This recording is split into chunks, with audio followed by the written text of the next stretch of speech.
شب شد و ماه هم رفت، پشت و پناه هم رفت. چشم دلم شد کور، چشم و چراغم رفت. رفتی ولی ای داد مانده غمش در یاد.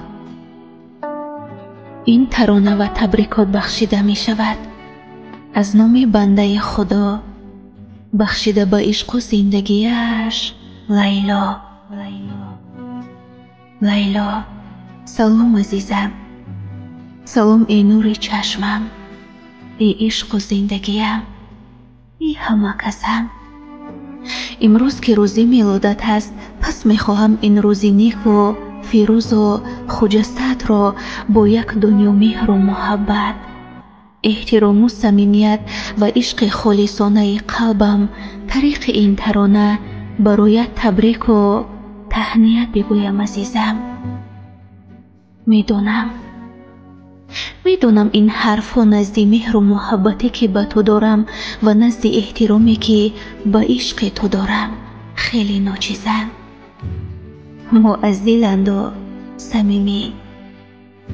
لیلا عشقم، امروز که جشن میلاد داری، خواستم برایت سخنهای رو بگویم که طول این 15 سال در دلم محفوظ و نهفته بودند.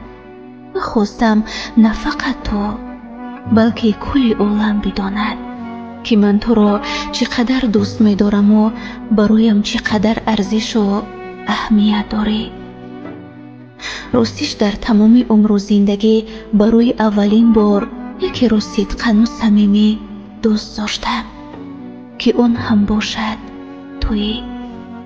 در اول تو با حضورت زندگیم رو اونچنان زیبا گرداندی که فکر میکردم خوشبخت‌ترین انسان دنیایم. حضور تو به من لبخند و شادی و نشاط میبخشید. عزیزم، محبت در قلبم خیلی بزرگ است، این را اصلا فراموش نکن.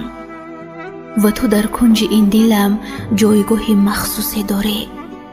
پس میلاد روزت مبارکت باشد، ای عشق و دنیای من. تو تمام آرزوهای منی، بدون تو نفسم تو گلویم بند میخورد. حتی تا آن اندازه دوستت میدارم که هر وقتی که ابراز محبت کنم چشمانم پر از اشک میشود. آخر میگویند عشق مقدس است و این مقدسات را تنها نفری درک میکند که یکی را به خاطر خداوند و بدون دروغ و خیانت دوست میدارد. از این رو این عشق من نسبت تو برایم خیلی با ارزش و مقدس است.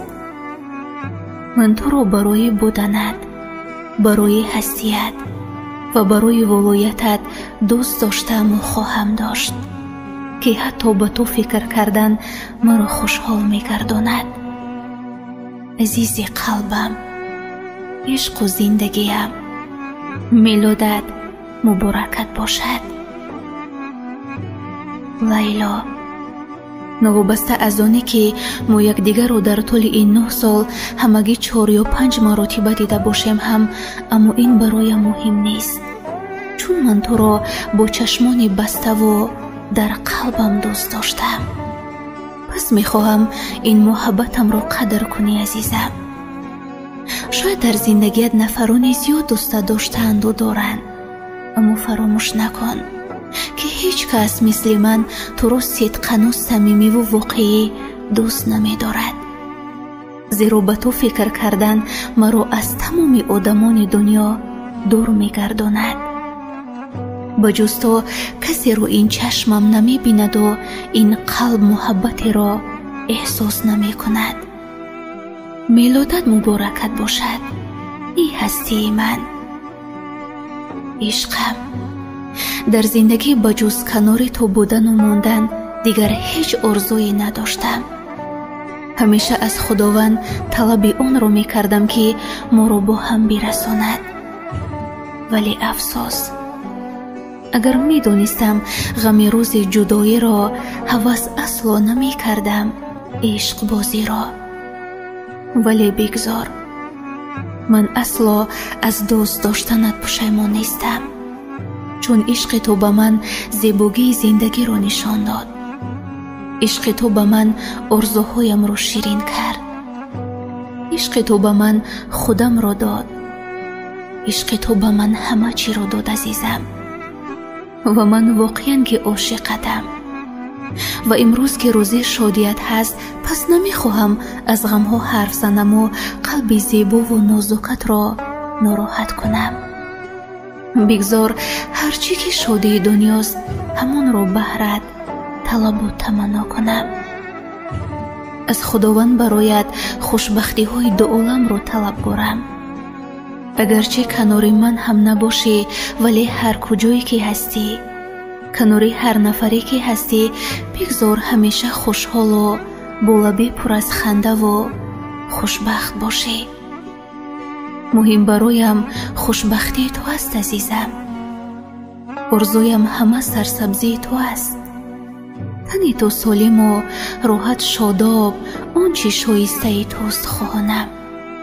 دلی یک دانه تو سبز و بهاری، روزگارت خوش باد و همیشه یادت باشد که من خیلی دوستت می دارم.